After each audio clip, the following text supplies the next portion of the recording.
ভাইরা আমার শুনুন, বদরের যুদ্ধের সময় ওই লোকটা শুনতে পেল মুসলমানদের সঙ্গে আমাদের যুদ্ধ হবে।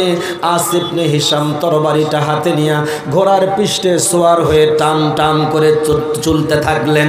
দ্রুত গতিতে বদরের প্রান্তরে চলে গেল। মক্কা থেকে প্রায় 250 কিলোমিটার রাস্তা দূরত্ব এই বদরের প্রান্তরে ছুটে গেলেন। বদরের এক প্রান্ত থেকে আর এক প্রান্তে যায়, যেখানে মুসলমান পায় সেখানেই তরবারিটা চালায় দিয়ে দেয়।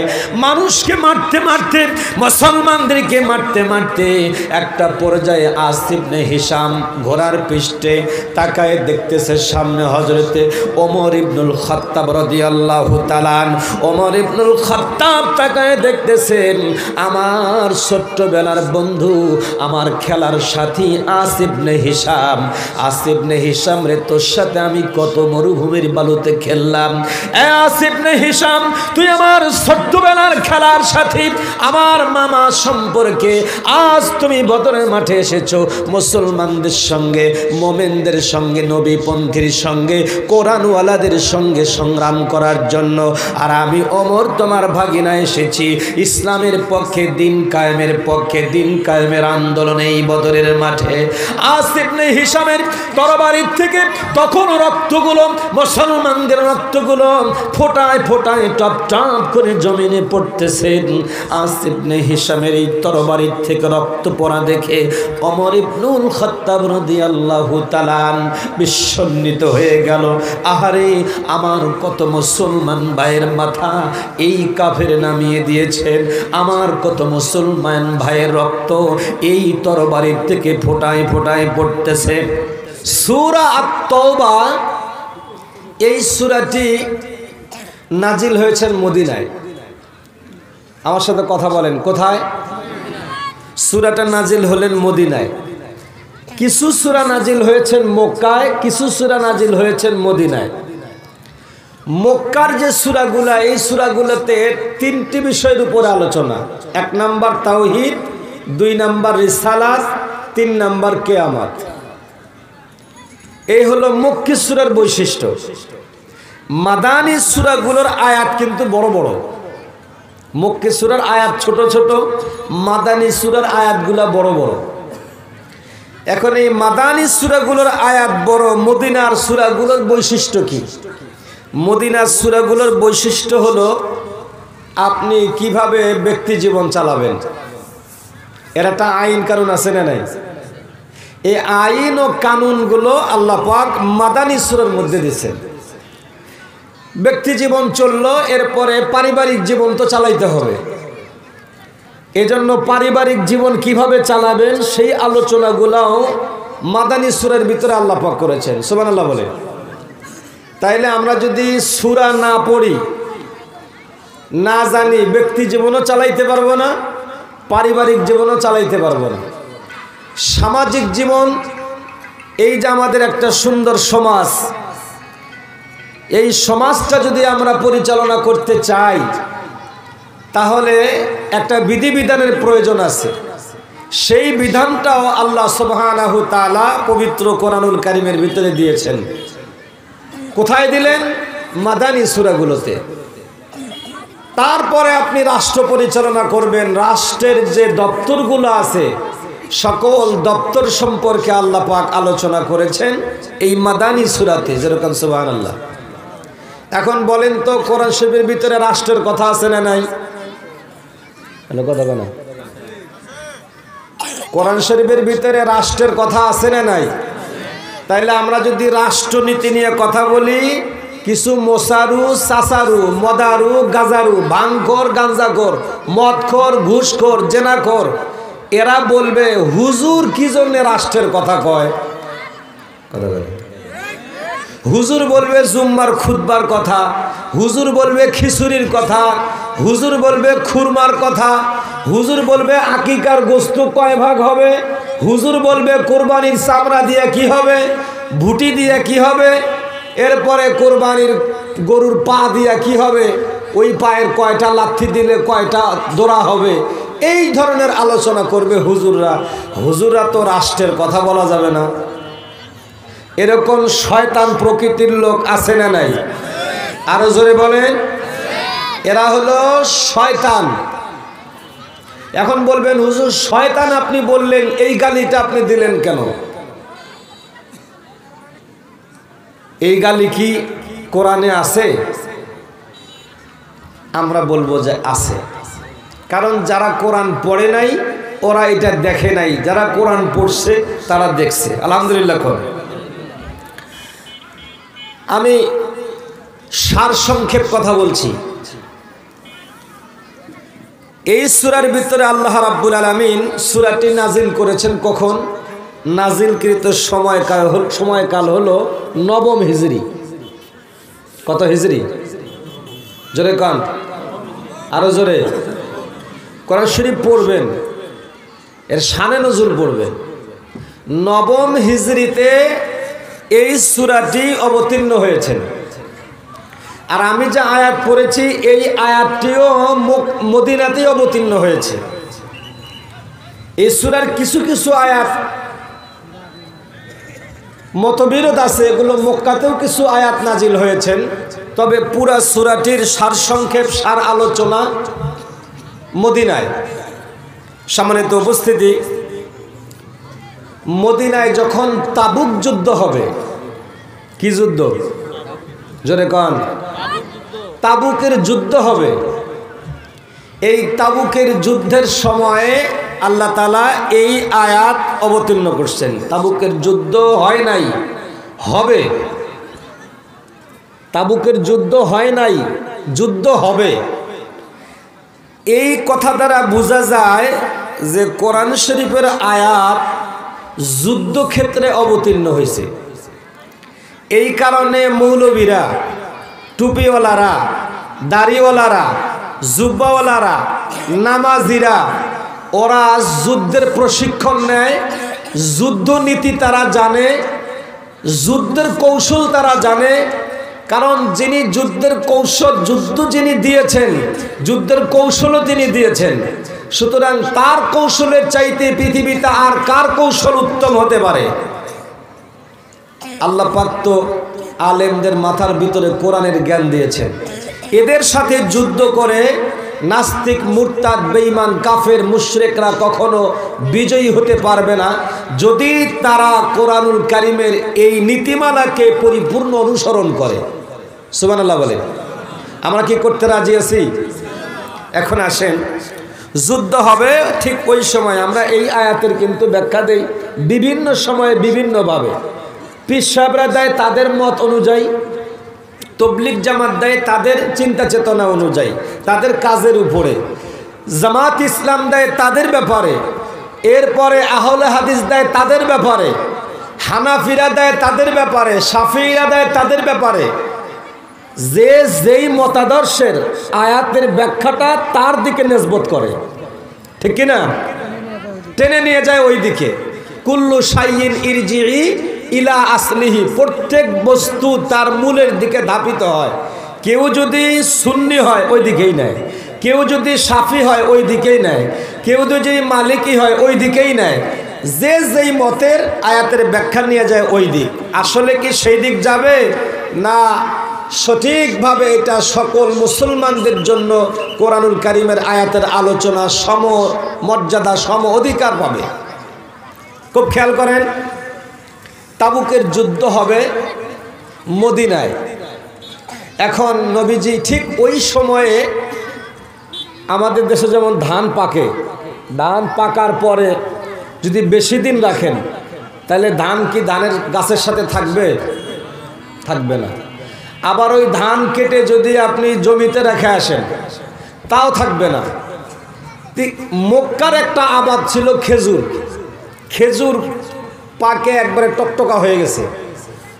ওই সময়ে তাবুকের যুদ্ধের জন্য ডাক পড়ে গেল। আল্লাহ রসুল সাহাবীদেরকে বলল যে তোমাদেরকে যুদ্ধে আসতে হবে, আল্লাহ পাকের পথে সংগ্রাম করতে হবে, বাতিলদের সাথে লড়াই করতে হবে।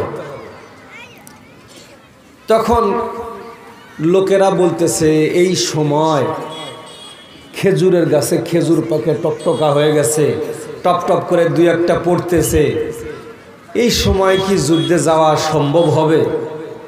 আবার কেউ কেউ বলতেছেন না, রসুল বলছে যাইতে হবে। যার যা ছিল সাহাবীরা তা নিয়ে বের হয়ে গেলেন। যারা গেলেন না তাদের ব্যাপারে আল্লাহ পাক এই আয়াত অবতীর্ণ করলেন। সুবহানাল্লাহ বলে। আমরা বলি ইন্নাল্লাহা আশতারা মিনাল মুমিনিনা আনফুসাহুম ওয়া আমওয়ালাহুম বিআন্না লাহুমুল জান্নাহ। তাবলীগের লোকেরা বলে আল্লাহ বলেছেন ইন্নাল্লাহা আশতারা মিনাল মুমিনিনা আনফুসাহুম ওয়া আমওয়ালাহুম। ও ভাই, তোমার জান, তোমার মাল, তোমার বাড়িতে যেই মাল আছে সেই মাল থেকে কিছু মাল, তোমার সঙ্গে যেই জান আছে এই জান থেকে কিছু জান, তার মানে মরা যাবে না।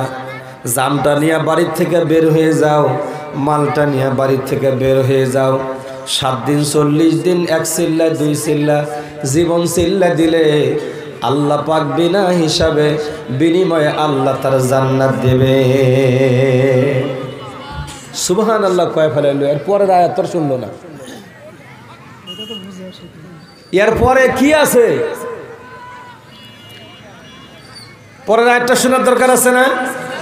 হ্যাঁ, আল্লাহ পাক বলেন নবী আপনি কাফেরদেরকে শোনায় দিয়ে দেন, মুনাফিকদেরকে শোনায় দিয়ে দেন। শুধু তাই না, তামাম পৃথিবীর যত মানুষ আছে আগত অনাগত সব মানুষদেরকে জানায় দিয়ে দেন।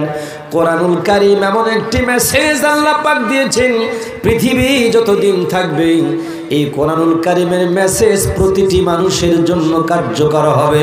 জোরে কান সুবহানাল্লাহ। সেই সময়ের সাহাবীদের ভিতর থেকে কিছু লোক বললেন খেজুর পেকে গেছে, আমরা যদি খেজুরটাকে না শুকাই, না পারি, না কাটি, আমাদের তো ঘরে কোনো ফসল হবে না, খাবো কি, বেচবো কি, জীবন চালাবো কিভাবে? বন্ধুরে আমার রসুল যেখানে ডাক দিয়েছেন উপরে গাছের খেজুর শেষ হয়ে যাবে, উপরের খাদ্য থাকবে না। আল্লাহ পাক রহমাতুল লিল আলামিনের কারণে ওই জমিনের নিচে খনিজ সম্পদ দিয়া মরুভূমির মানুষদের জীবিকা নির্বাহের ব্যবস্থা করে দেন। জোরে কান সুবহানাল্লাহ। আল্লাহ পাক বললেন নবী আপনি ঘোষণা দিয়ে দেন ইন্নাল্লাহা আশতারা মিনাল মুমিনিনা, যারা মুমিন যারা হবে তাদের কাছ থেকে আমি আল্লাহ পাক কিনে নেই। কোন মুনাফিকের কাছ থেকে কিনেন না, বেঈমানের কাছ থেকে কিনেন না, কাফেরের কাছ থেকে কিনেন না, নাস্তিকদের কাছ থেকে কিনেন না, খোদাদ্রোহীদের কাছ থেকে কিনেন না। আল্লাহ পাক কিনে নেন তারা হচ্ছে মুমিন, যারা ঈমান এনেছে আল্লাহ পাকের প্রতি, রসুলের প্রতি, কিতাবের প্রতি, পরকালের প্রতি, আখিরাতের প্রতি, তকদিরের প্রতি যারা ঈমান এনেছে তাদেরকে মুমিন বলা হয়। মুমিনদের ডিজিনেশন আল্লাহ পাক এই আয়াতের পরের আয়াতে ব্যাখ্যা করেছেন কারা মুমিন হবে। মুমিনদের 9টা গুণ আল্লাহ রাব্বুল আলামিন কোরআনুল কারীমে ব্যাখ্যা করেছেন। জোরে কান সুবহানাল্লাহ। 13 নম্বর আয়াত, 12 নম্বর আয়াত যখন পড়বেন তখন দেখবেন মোমেন কারা। আমি নিজেকে মোমেন বলে দাবি করলাম আর মোমেন হয়ে গেলাম এমনটা নয়। কাফেরদেরকে, মোমেনদেরকে তৎকালীন সময়ের যারা ওই সময়ের মানুষ ছিল, রসুলের সঙ্গে কথা বলতেন, চলতেন, ফিরতেন, তাদেরকে জানাই দিল শোনো মোমিনদের কাছ থেকে আল্লাহ পাক কিনে নেন। কি কি কিনে নেন? আনফুসাহুম, তাদের আত্মা, তাদের নফস, তাদের মন। তোমাদের মনটা খেজুর গাছের দিকে চলে গেছে, না না, ওই মনটা ফিরায় যদি আল্লাহর দিকে করো তাহলে এই মনটার বিনিময়ে আল্লাহ রাব্বুল আলামিন জান্নাত দেবেন। জোরে কান সুবহানাল্লাহ। প্রথম নাম্বার হলো মনটাকে ফিরাতে হবে। মন চায় না জিহাদে যেতে, মন চায় না আল্লাহর দ্বীন কায়েমের পথে, মন চায় না আল্লাহর রাসূলের জীবন চরিত্র জমিনে বাস্তবায়ন বাস্তবায়ন করতে।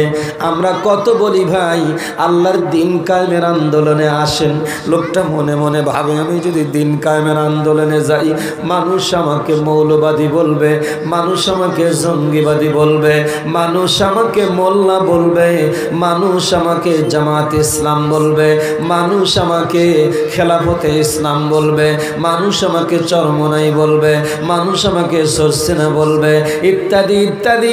দিন কায়েমের যে আন্দোলনগুলো সেখানে গেলে আবার না জানি আমাকে ধরে নিয়ে যাবে, মৌলবাদী জঙ্গিবাদী বলে আমাকে অ্যারেস্ট করবে, গ্রেপ্তার করবে, আমাকে রিমান্ডে নেবে, আমাকে বিনা অপরাধে যুগের পর যুগ কারাবন্দি করে রাখবে। এটা আমি চাই না। একটু সুবিধার জন্য নাস্তিক মুরতাদ বেঈমান খোদাদ্রোহী যারা তাদের সাথে হাত মিলে মিলে চলে। আল্লাহ বলে আমি তোর জানমালের বিনিময়ে জান্নাত দেব না, জান্নাত দেব যারা দিন কায়েমের পথে সংগ্রাম করবে, তাদের জানমালের বিনিময়ে আমি আল্লাহ আমার জান্নাত বিক্রি করে দিলাম। জোরে কান সুবহানাল্লাহ। বন্ধুরা আমার খেয়াল করুন, আল্লাহ পাক বলেন ওয়া আমওয়ালাহুম, তোমাদের সম্পদের বিনিময়ে আমি আল্লাহ রাব্বুল আলামিন তোমাদের কাছে জান্নাত বিক্রি করলাম। আপনি মনে করবেন ছেলেটা আমার, কিন্তু না, ওই ছেলেটা আমার, আমি জন্ম দিয়েছি ঠিক, কিন্তু ছেলেটা চলবে আল্লাহর দিন কায়েমের জন্য, মরে গেলে শহীদ হয়ে যাবে, বেঁচে থাকলে গাজী হবে, আল্লাহর দিন কায়েম করবে। এইটা আমার আকাঙ্ক্ষা হতে হবে, এটা আমার চাওয়া পাওয়া হতে হবে। আমার সম্পদ অর্জন করেছি, আমি কোটি কোটি টাকা ব্যাংকে রাখবো, কোটি কোটি টাকার ব্যবসা করব। যখন দিন কায়েমের জন্য বলা হয় ভাই দিন কায়েমের আন্দোলনে আপনার 10,000 টাকা দেন, তখন বলে আমার 10,000 টাকা দিলে সামনে ব্যাংকের লোন শোধ করব কি দিয়া। এই জন্য তারা টাকা দিতে চায় না, পয়সা দিতে চায় না, গোডাউনে গোডাউনে মাল ক্রয় করে রাখে লাভের আশায়, আখিরাতের লাভ তারা খুঁজতে চায় না। রাব্বে কারীম বলেছেন তোমার জমিন থেকে যত ফসল হবে, তোমার উপার্জিত যত অর্থ হবে, সমস্ত অর্থগুলো তোমার নয়, এগুলো আমার। আমার পথে যখন তুমি যখন যা তখন তা, যখন যেমন প্রয়োজন তখন তেমন ভাবে দেবে, বিনিময়ে আমি আল্লাহ তোমারে জান্নাত দেব। আর যখন যা প্রয়োজন দিন কায়েমের ক্রান্তি লগ্নে যদি তোমার জানের প্রয়োজন হয় জানটা দিয়ে দিবে, দিন কায়েমের ক্রান্তি লগ্নে যদি অর্থের প্রয়োজন হয় তোমার সমস্ত অর্থগুলোকে দিন কায়েমের জন্য ব্যয় করে দেবে। আমি আল্লাহ কথা দিলাম তোমার জন্য আমার জান্নাতটা তোমার জানমালের জন্য বিক্রি করে দিয়েছি। জোরে কান সুবহানাল্লাহ। বন্ধুরে আমার, ওই সময়ের যারা সাহাবী ছিলেন তারা ভেবেছিল আমরা জিহাদে যাব কিনা, সংগ্রাম করতে যাব কিনা, সংগ্রাম করতে গেলে যদি আমরা মরে যাই, জীবনটা আমাদের চলে যায়, আমার সন্তানের কি হবে, আমার স্ত্রীর কি হবে, আমার বাবা মার কি হবে। মার বাবারা সন্তান সন্তান বলে চিৎকার করবে, স্ত্রী তার স্বামী স্বামী বলে চিৎকার করবে, সন্তানগুলো বাবা বাবা বলে চিৎকার করবে। আমি এগুলো ফেলে কেমনে করে আমি জিহাদের ময়দানে যাই, যাবে না যাবে না এমন চিন্তা যাদের ভিতরে এসেছিল, তাদের ব্যাপারে আল্লাহ রাব্বুল আলামিন এই সূরার এই আয়াত অবতীর্ণ করেছেন। বন্ধু, কোরআন তিলাওয়াতের জন্য শুধু আসে নাই, কোরআন মসজিদে রাখার জন্য শুধু আসে নাই, কোরআন মানুষ মরে গেলে 3 দিন 40 দিনের দিন পরে খতম দিয়া মুখের ভিতরে 18 বার চুমু দিবে, সেই জন্য কোরআন অবতীর্ণ হয় নাই। কোরআন নাজিল হয়েছে কাফেরদের সঙ্গে মোকাবিলা করবার জন্য। যেই সিদ্ধান্ত রাসূল নিয়েছিল ওই সিদ্ধান্ত সাহাবীরা কিয়ামত পর্যন্ত শিক্ষা দিয়ে গেছেন। মুমিন মুসলমান ইমানদার যারা ইসলামী আইন ও কানুন বাস্তবায়নের জন্য কিয়ামত পর্যন্ত চেষ্টা চালাবে তারা। জোরে বলেন ঠিক না বেঠিক? একটা পর্যায়ে ঘটনা শোনায় দিয়ে দিই, দিন কায়েম করতে হবে কিভাবে, কোন সিচুয়েশনে মনটা কেমন থাকবে। মক্কার একজন খ্যাতিমান যোদ্ধা ছিল, নাম ছিল আসিফ ইবনে হিশাম। মুসলমানদেরকে দেখলে কষ্ট দিত, মুসলমানকে দেখলে টিটকারি করত, মুসলমানদের বিরুদ্ধে নানা রকমের ষড়যন্ত্র করত। এই লোকটা হঠাৎ একদিন শুনতে পেল মুসলমানদের সঙ্গে যুদ্ধ হবে। ঘটনাটা বদরের প্রান্তরে, কিন্তু এই আয়াত নাজিল হয়েছে তাবুক যুদ্ধের সময়। ভাইরা আমার শুনুন, বদরের যুদ্ধের সময় ওই লোকটা শুনতে পেল মুসলমানদের সঙ্গে আমাদের যুদ্ধ হবে। আসিফ ইবনে হিশাম তরবারিটা হাতে নিয়ে ঘোড়ার পৃষ্ঠে সওয়ার হয়ে টান টান করে চলতে থাকলেন। দ্রুত গতিতে বদরের প্রান্তরে চলে গেল। মক্কা থেকে প্রায় 250 কিলোমিটার রাস্তা দূরত্ব এই বদরের প্রান্তরে ছুটে গেলেন। বদরের এক প্রান্ত থেকে আর এক প্রান্তে যায়, যেখানে মুসলমান পায় সেখানেই তরবারিটা চালায় দিয়ে দেয়। মানুষকে মারতে মারতে, মুসলমানদেরকে মারতে মারতে একটা পর্যায়ে আসিফ ইবনে হিশাম ঘোড়ার পৃষ্ঠে তাকায় দেখতেছে সামনে হযরতে ওমর ইবনুল খাত্তাব রাদিয়াল্লাহু তাআলা। ওমর ইবনুল খাত্তাব তাকায় দেখতেছেন আমার ছোট্টবেলার বন্ধু, আমার খেলার সাথী আসিফ ইবনে হিশাম। আসিফ ইবনে হিশাম রে, তোর সাথে আমি কত মরুভূমির বালুতে খেললাম। আসিফ ইবনে হিশাম, তুই আমার ছোট্টবেলার খেলার সাথী, আমার মামা সম্পর্কে। আজ তুমি বদরের মাঠে এসেছো মুসলমানদের সঙ্গে, মোমেনদের সঙ্গে, নবীপন্থীর সঙ্গে, কোরআনওয়ালাদের সঙ্গে সংগ্রাম করার জন্য। আর আমি ওমর তোমার ভাগিনা এসেছি ইসলামের পক্ষে, দিন কায়েমের পক্ষে, দিন কায়েমের আন্দোলনে এই বদরের মাঠে। আসিফ ইবনে হিশামের তরবারির থেকে তখন রক্তগুলো, মুসলমানদের রক্তগুলো ফোটায় ফোটায় টপ টপ করে জমিনে পড়তেছে। আসিফ ইবনে হিশামের এই তরবারির থেকে রক্ত পড়া দেখে ওমর ইবনুল খাত্তাব রাদিয়াল্লাহু তাআলা বিস্মিত হয়ে গেল। আহারে, আমার কত মুসলমান ভাইয়ের মাথা এই কাফের নামিয়ে দিয়েছেন, আমার কত মুসলমান ভাইয়ের রক্ত এই তরবারির থেকে ফোটায় ফোটায় পড়তেছে। কষ্ট হচ্ছে নাকি? আসিফ ইবনে হিশাম ঘোড়ার পৃষ্ঠে সওয়ার। ওমর ইবনুল খাত্তাব কে বলতেছেন, আসিফ ইবনে হিশাম, এই বদরের মাঠে তুমি এসেছো বাতিলের পক্ষে, আমি এসেছি মোমেনের পক্ষে, ইসলামের পক্ষে। তোমার আমার সাথে কোনো মামা ভাগনার পরিচয় হবে না এই মাঠে, তোমার আমার সাথে খেলার সাথী হিসাবে কোনো পরিচয় হবে না, শুধু পরিচয় হবে ঈমান এবং বেঈমানের মধ্যে পার্থক্য। আসিফ ইবনে হিশাম রে, তরবারি চালা, তরবারি চালা, আমি ওমর তোর তরবারি ঠেকাবো যতক্ষণ পর্যন্ত তুই তরবারি চালা। আসিফ ইবনে হিশাম দিকে বলে, আমারে চালা তোর তরবারি, আমি আসিফ ইবনে হিশাম তোর তরবারি ঠেকাবো। ওমর ডেকে বলেন, না আসিফ ইবনে হিশাম শোন, মুসলমান কখনো আক্রান্ত না হওয়া পর্যন্ত আক্রমণ করে না। যদি আমি দেখতেছি তোর তরবারির থেকে ফোটায় ফোটায় রক্ত আমার মুসলমান ভাইয়ের পড়তেছে, কিন্তু আমি যতক্ষণ আক্রান্ত না হই ততক্ষণ তোরে আমি আক্রমণ করব না। আসিফ ইবনে হিশাম, চালা তোর তরবারি, আমি ওমর ঠেকাবো, তারপরে আমারটা তুই ঠেকাবি। আসিফ ইবনে হিশাম তরবারি চালানো শুরু করে দিলেন। একটার পর একটা চলতেছে। আসিফ ইবনে হিশাম সমস্ত শক্তি দিয়ে আসিফ ইবনে হিশামের তরবারিগুলো হযরত ওমর ইবনুল খাত্তাব সমস্ত শক্তি দিয়ে ঠেকানো শুরু করলেন।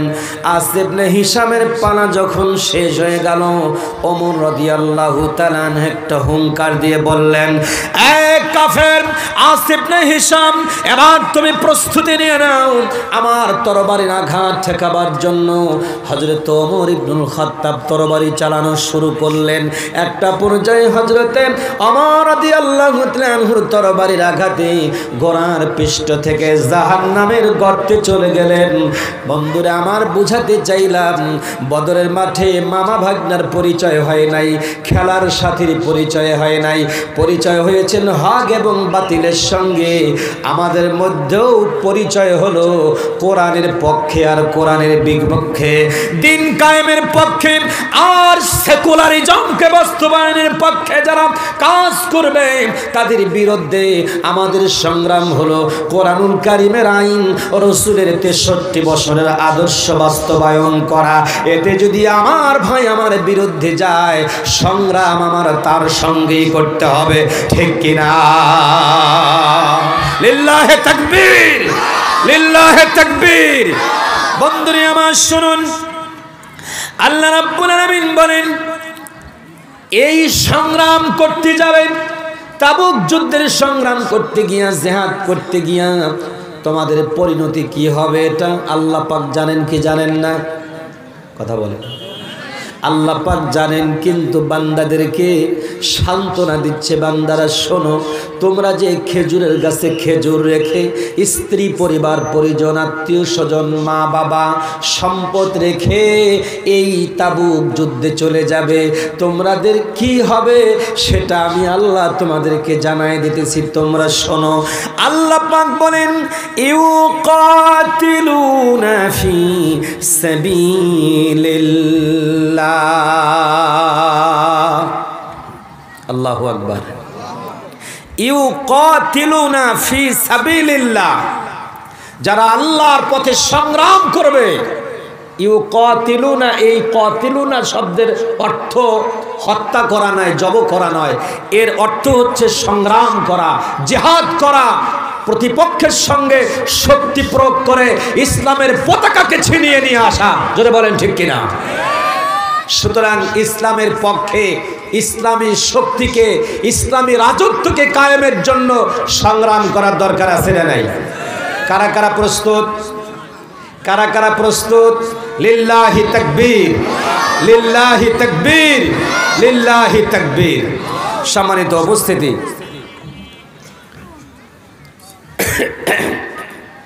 তাহলে আল্লাহ রাব্বুল আলামিন বললেন ইউকাতিলুনা ফি সাবিলিল্লাহি ফায়াকতুলুনা ওয়া ইউকতালুন।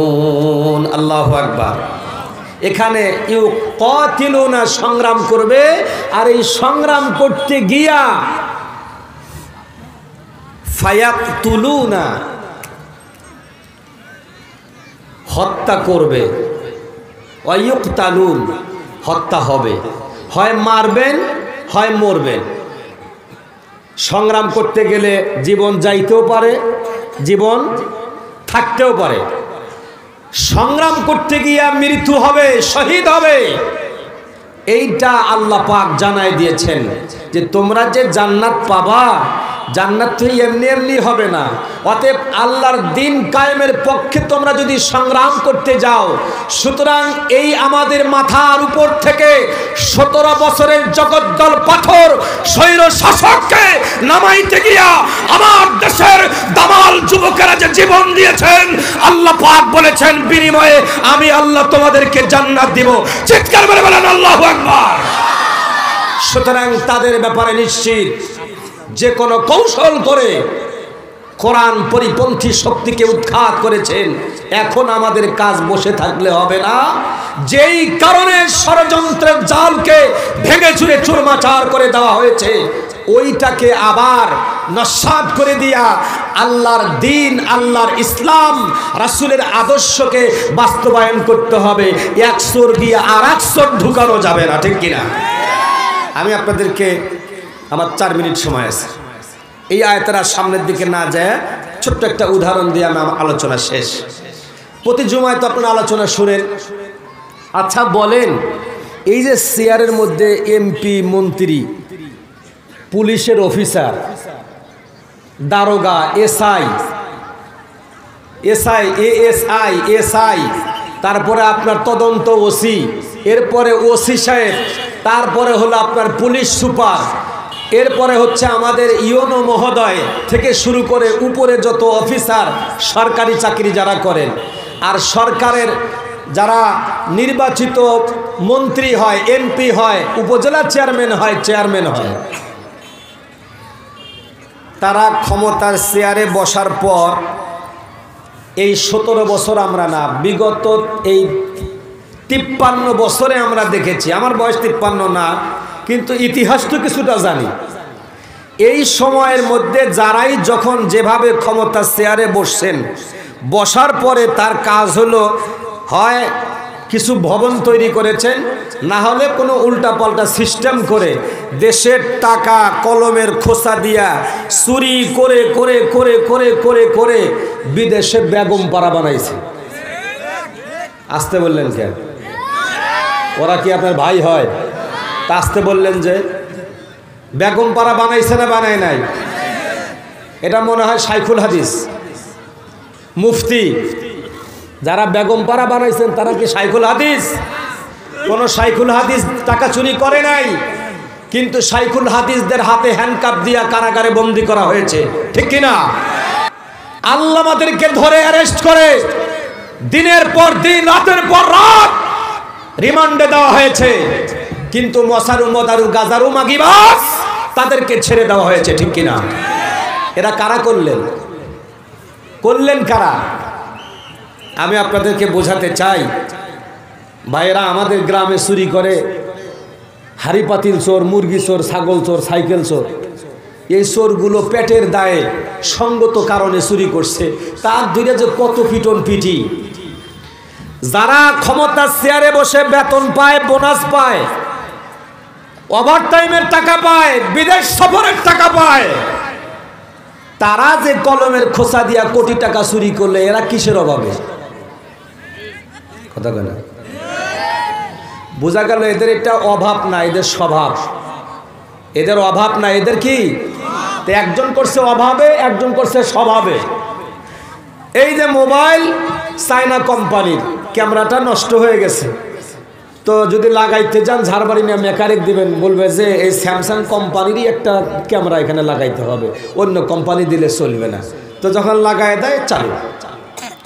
তা আমাদের এই দেশের যারা স্বভাবগতভাবে ক্ষমতার চেয়ারে বসার আগে আমরা কত মিছিল করছি, আমার নেতার চরিত্র ফুলের মতো পবিত্র, আমার নেতার চরিত্র ফুলের মতো পবিত্র, সবাই জানলাম যে ফুলের মতো পবিত্র, তাহলে ভোটটা দিলাম।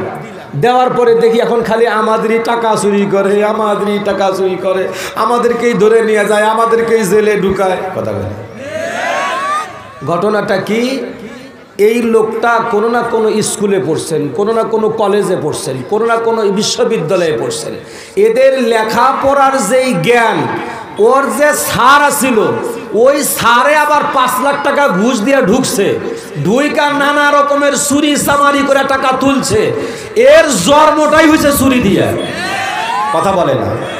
এই জন্য একে যত ছোট চেয়ারে দেন আর বড় চেয়ারে দেন, দেওয়ার সাথে সাথে চুরি করবে, এটা ওর অভ্যাস। বিলাইকে সারা জীবন তওবা পড়াইলে যেমন তওবা মানে না, এই চোরদেরকে সারা জীবন যদি কোরআন হাদিস শোনান এরা শুনবে না, কারণ এদের জন্মগত দোষ। কাজেই আমাদেরকে আগামী ক্ষমতার মসনদে যেই সকল জায়গাগুলো গুরুত্বপূর্ণ চেয়ার, ওইগুলোতে যারা কোরআন দিয়ে চরিত্র গঠন করেছে, রাসূলের আদর্শ দিয়ে গঠন করেছে নিজেদের চরিত্র, তাদেরকে এই ক্ষমতার চেয়ারে বসালে 1 টাকা দুর্নীতি হওয়ার সম্ভাবনা থাকবে না। রাজি আছি আমরা সবাই? যে ভুলে যায় না এই চোরদের কথায়। ওয়া মা আলাইনা ইল্লাল বালাগ। আসসালামু আলাইকুম ওয়া রাহমাতুল্লাহ।